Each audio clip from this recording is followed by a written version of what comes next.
Have you ever had a goal so big it felt impossible? Maybe it was to start a business, run a marathon, or just get your finances under control. I know I have. For years, I wanted to become a better writer, but I always felt stuck. I'd start a project, get overwhelmed, and give up. It felt like I was spinning my wheels, always putting in effort but never getting anywhere. It wasn't until I stumbled upon the principles in this book that I realized the real problem wasn't my effort, but my mindset. And it's a mindset struggle that a lot of people face every day. And just look at my friend Alex. Alex has a great idea for an app, but he's drowning in self-doubt, paralyzed by fear and procrastination. He has the ambition, but he's missing the blueprint.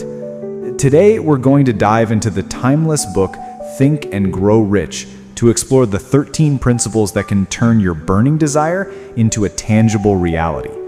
This isn't just about money. It's about mastering your mind to achieve whatever you want in life. The first and most critical principle is a burning desire. It's not just a wish or a hope, but a deep, obsessive craving for a specific goal. This desire must be so intense that it becomes a non-negotiable part of your existence. Think of Thomas Edison. He wasn't just hoping to invent the light bulb. He had an unwavering obsession, failing thousands of times but refusing to quit. This burning desire is the fuel that powers all other principles. Without it, your efforts will fizzle out at the first sign of resistance. The second principle is faith, which is the firm belief that you will achieve your desire. This isn't just about positive thinking, it's about consciously building a belief system. You must see and feel your success before it manifests in reality. As Napoleon Hill himself wrote, faith is the head chemist of the mind. It's the conviction that turns a mental vision into a physical reality. When you act with unwavering faith, you align your subconscious mind with your goal. How do you build that faith? Through auto-suggestion. This is the conscious practice of influencing your subconscious mind.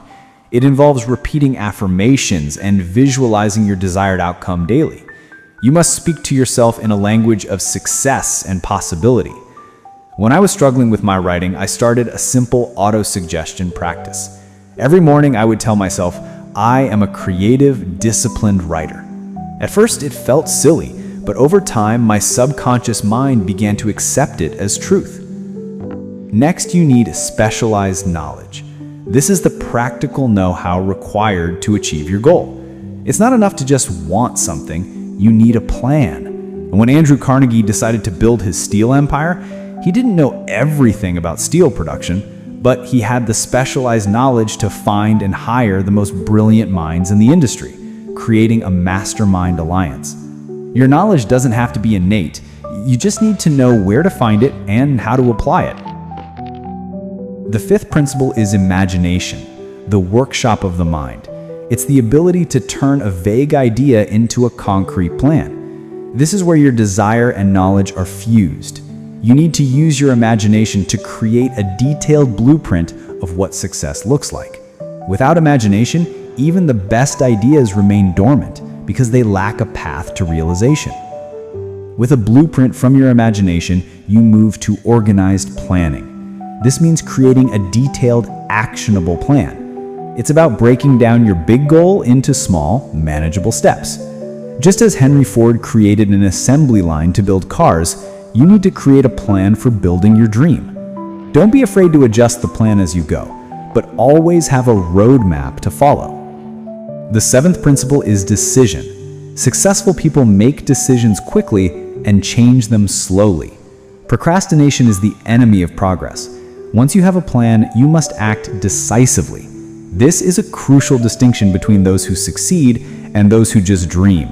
It's about committing to a course of action and seeing it through. Persistence is the eighth principle, and it is the key to overcoming every obstacle.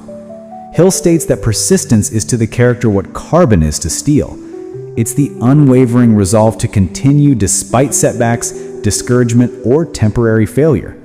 When I tried to write my book, there were moments I wanted to give up. The rejections were piling up and the words just weren't flowing.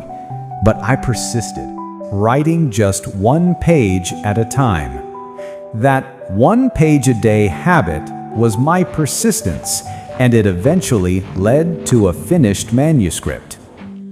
The ninth principle is the power of the mastermind. This is the coordination of knowledge and effort between two or more people who work toward a definite purpose in a spirit of harmony. It's about surrounding yourself with people who share your vision and can provide support, feedback, and accountability.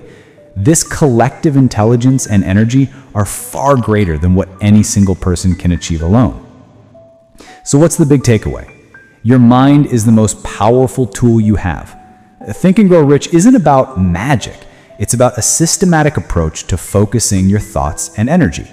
It's about turning a vague desire into a concrete plan, and then executing that plan with unwavering faith and persistence. It's the same journey my friend Alex is on. After our talk about these principles, he stopped staring at a blank screen and started with just one small step. He wrote down his desire in a clear, specific way. Then he broke down his app idea into the smallest possible tasks and began to work on them, just 2 minutes a day. That small habit gave him momentum. He found a developer friend to bounce ideas off of, creating his own mini mastermind.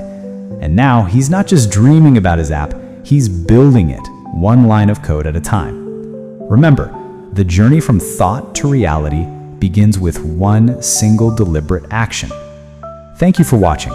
If you found this helpful, please like, subscribe, and share this video with someone who needs to hear this. Let us know in the comments which principle you'll be applying first.